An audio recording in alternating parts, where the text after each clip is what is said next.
So Craig, you made your 250 appearance for Exeter City on Saturday. How pleased are you to have reached that milestone?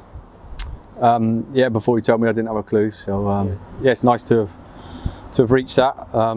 Like you said earlier, I don't know how long ago it was now. I got that 500 appearance total, which is nice to get to that point. But don't want to settle on that. Just keep playing and see where it takes me. Yeah.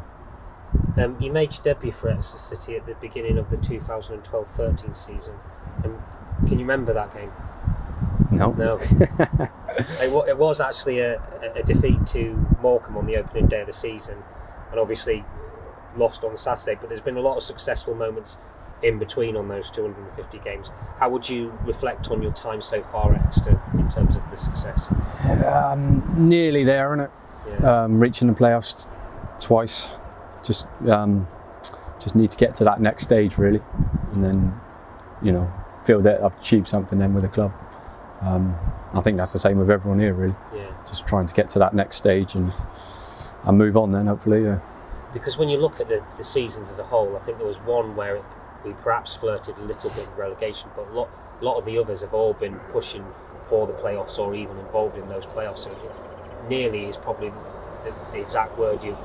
Yeah, well, like you said, the last couple of years have been a little bit, closer, but just not quite there. So to actually get there would be the achievement we're all after, I think. I just want to touch on that second season though, where we did keep our Football League status on the penultimate game of the season. You know what I'm going to bring up now. Yeah. You scored that goal against Scunthorpe, and it's a moment that is still looked on with great fondness by the fans. How pleased are you that it still gets mentioned? Yeah, well, that's the only goal I've scored, so that's the only one they can talk about, I guess. Probably have to score another one for them to talk about that one, maybe. Yeah, it was nice. It doesn't matter who scores the goals as long as we score them, and like you said, to keep us up and stay in the league during that season was an achievement in itself, I guess, but not where we want to be really, no. Yeah, because moved forward from those days with the player sales that we have, a few of the faces on the building in the back of us, and obviously as a senior pro in the dressing room, you'll have helped some of those lads along as well, won't you?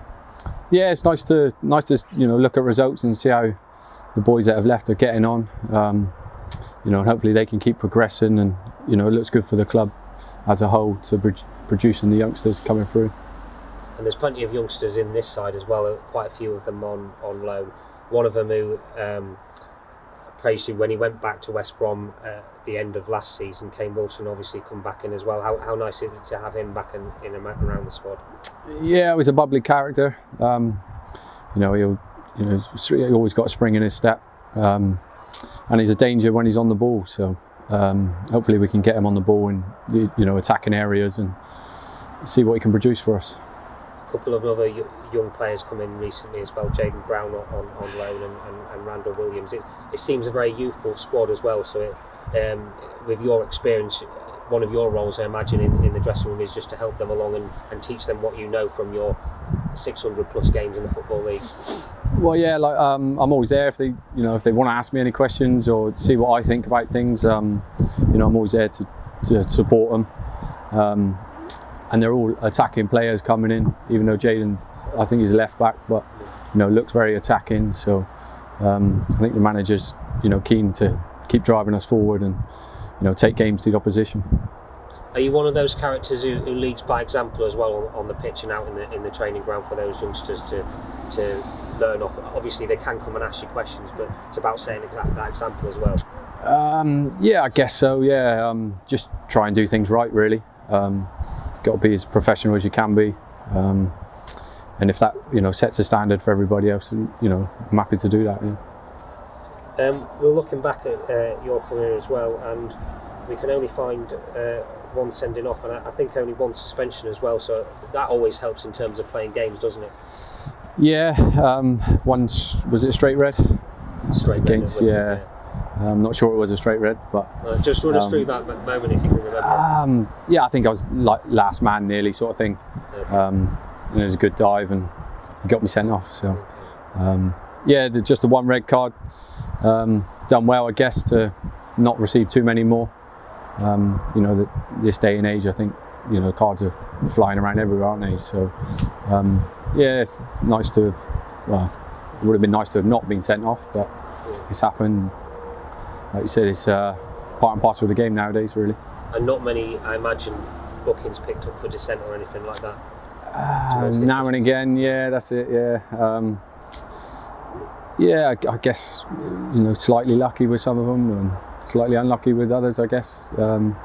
Depends on the official on the day, really.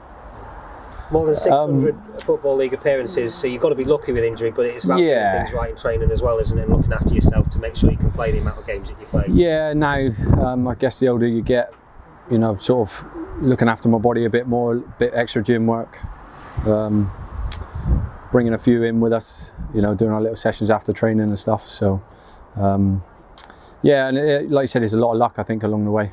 And a lot of people are unlucky as well to, you know, a lot of injuries are out, you know, 3-4 weeks out, which is a big part of the season, really. So, to avoid any injuries, you know, you've got to be doing things reasonably good with everything, I think, yeah. Looking back on your career, can you remember of a time or an injury that you picked up that you thought, oh yeah, that was a time I was out? And breaking my wrist against Yeovil, I think. Yeah. Important part of the season as well, I think. Just when we wanted to kick on, and you know, me personally as well, thought I was doing okay, and yeah, just a knockback, and you can't do a lot about it. You just got to, you know, keep focused and get back as quick as you can, really. You mentioned the two playoff final defeats earlier. I just wanted to touch on those again, and obviously so close, and this season in and around those playoff positions as well. And I suppose it just spurs you on to try and push towards those top 3 places this season, doesn't it? Yeah, the last 2 years have been disappointing in the end, but to be around the playoffs, the automatic positions is where we're aiming all the time. And I think it's just stringing a little run together, and you know, you see a big difference then, I think, because you know, there's always 2 or 3 teams losing and 1 or 2 winning every week. So if you can put that string together, I think you jump up quite a bit, I think. Yeah, it looks quite tight at the top of the table now. Yeah, like you said, if you win 3 or 4 on the spin, I think you'll be up in the automatics, and if you lose 2, you'll be out of the playoffs. So yeah, just stay focused and, well, take each game as it comes, I guess, yeah.